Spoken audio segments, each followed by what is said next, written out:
Welcome back, everybody, to the ICONOCLAST report.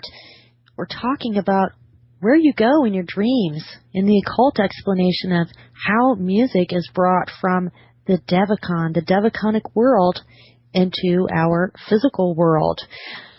Mr. Steiner says that the dreamer is thus able to work out from his intellectual soul and his sentient soul onto his ether body and to carry the rhythms into it. As a seal stamps itself on the wax, so the astral body imprints from the devaconic rhythms onto the ether body until the ether body vibrates in harmony with them. Ether body and astral body bear witness in their own being to the spiritual tones and rhythms. The ether body is lower than the astral body, but in activity it is superior. From out of his ego, man works on his bodies insofar as he transmutes the astral body into manas, the ether body into buddhi, the physical body into atma. Since the astral body is the most tenuous, the transmutation of it calls for the least strength. Man can work on his astral body with forces drawn from the astral world, but to work on his etheric body, he has to call on forces from the devaconic world. And for working on his physical body, he needs forces of the higher devaconic world. During the night, he draws from the world the flowing tones, the strength to carry them over into his sentient body and his etheric body. Although on waking in the morning, he is not conscious of having absorbed this music of the night. Yet on listening to music, he has an inkling that these impressions of the spiritual world are within him. When a man listens to music, the seer can observe how rhythms and colors flow into and lay hold of the firmer substance of the ether body, causing it to vibrate in tune with them. And from the harmonious response of the ether body comes the pleasure that is felt.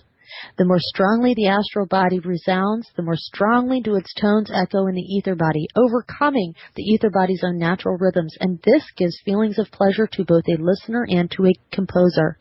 In certain cases, the harmonies of the astral body penetrate to some extent into the sentient body, and conflict then arises between the sentient body and the ether body. If the tones set up in the sentient body are so strong that they master the tones of the ether body, the result is the cheerful music in a major key. A minor key indicates that the ether body has prevailed over the sentient body. The painful feeling that ensues gives rise to the most serious melodies. So, when someone lives in the experience of music, he is living in the image of his spiritual home. It naturally elevates the soul to feel this intimate relationship to its primal ground, and that is why the simplest souls are so receptive to music. A man then feels himself truly at home, and whenever he is lifted up through music, he says to himself, yes, you come from other worlds, and in music you can experience your native place. It is an intuitive knowledge that led Schopenhauer to assign to music a central place among the arts, and to say that the composer discerns with the spiritual ear the pulse beat of the will. In music, man feels the echo of the innermost life of things, and life related to his own, because feelings are the most inward part of the soul, and because they are related to the spiritual world and are indwelt by musical sound. That is why man, when he listens to music, lives in pleasure of feeling himself in harmony with its tones and in touch with the true home of his spirit. Now, I don't know about you, but I really enjoyed that explanation. I had never heard of the Devacon or the Devaconic world or of the multiple souls that a person has. So I learned something today. I hope that you enjoyed that also. Now we have to talk about music as a portal to higher consciousness. And that is the name of the document, which is located in the NWO library in the new library section, in the section entitled Frequency, Vibration, Sound, and Music. It says transformative art serves as a portal to higher consciousness. Such transcendent art propels the readied psyche to dimensions higher than previously experienced, to epiphanies. These epiphanies involve inspiration, a fusing with the universe, transcending of time, space, ego, and fusing within knowledge and awareness, and gaining a sense of endowment. Psychic upheaval and transport to higher awareness can occur in any area of human life at a multiplicity of levels.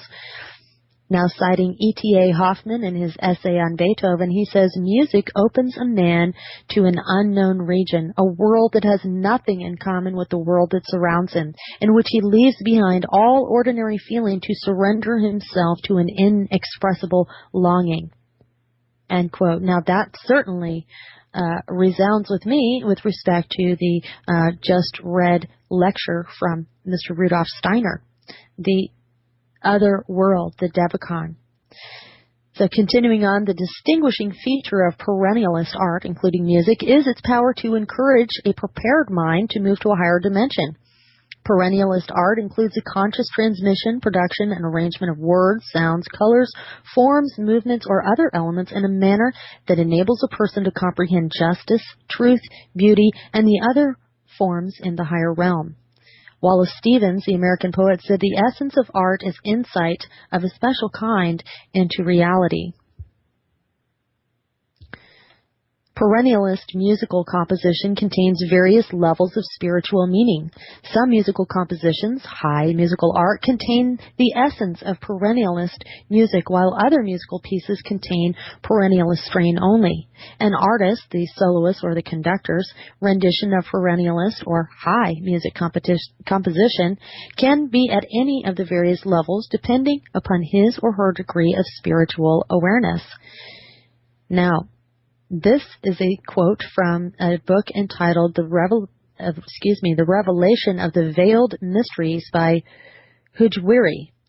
Quote, each adept has a particular grade in listening to transformative music, and the feelings which he gains therefrom are proportionate to his grade.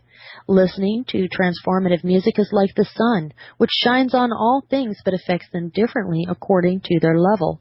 It burns or illuminates, or dissolves or nurtures. Seers, in listening to transformative sounds, penetrate to the reality.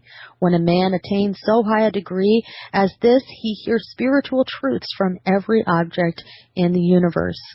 And if you've been listening to the Iconoclast Report, you will be aware that I do not believe in a universe. I can only see that it is a multiverse or an omniverse, but still, nevertheless, very interesting. So, every initiate, whether you have been formally initiated into a brotherhood or a sisterhood or a secret society, anyone who has done a number of exercises to elevate their own consciousness, meditation, visual exercises, and so on, you become an adept at a particular grade. And so when you listen to transformative music, you can elevate yourselves also.